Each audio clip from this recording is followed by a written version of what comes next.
Tropical storm Debbie brought flooding up and down the coast of Florida, Georgia, and South Carolina. But it doesn't take a major storm to bring the risk of floods to your neighborhood. Climate change means flooding even without that extra rain.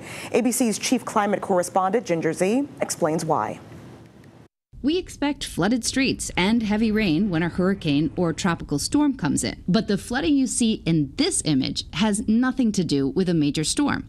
Look. The sun is shining. This is known as high tide flooding. Human amplifying climate change has made sea level rise faster, and that causes coastal flooding even during relatively quiet weather conditions. As we have more water in the oceans from sea level rise, it means that there's more opportunity for that flooding to impact properties that are further inland that wouldn't have been impacted by water when they were at lower levels. Now, add a storm like Debbie into the mix. Extreme rainfall on top of sea level rise makes an ideal scenario for severe and deadly flooding.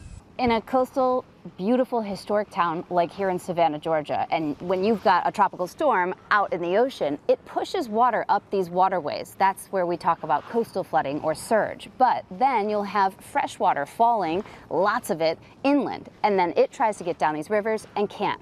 Flooding then is inevitable.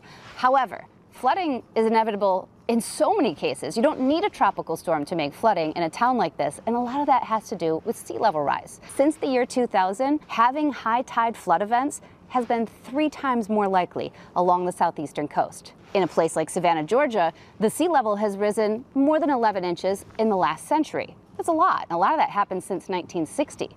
But we anticipate by 2050 to have at least another 11 inches. That means that we'll have as much sea level rise in the next 30 years than we have in the last 100. And this isn't just a problem for Savannah and Charleston. NOAA data shows a significant increase in coastal flood events in places like Boston, Atlantic City, Galveston, and San Diego. The data analysis firm First Street has found that sea level rise is already putting more people at risk during storms and high tides. As we've seen more and more of this data become available in recent years, we're finding that people are actually quite shocked and absolutely concerned about the flood risk that they have. Porter says, as far as a homeowner goes, it's up to us to reduce our risk of flooding. But the best approach overall will be governments making broader infrastructure improvements. Homeowners can do things, simple things like clean their drains. They can do things like install pumps. They can do things that are more expensive, like raise their home. With this Climate Minute, I'm Ginger Zee.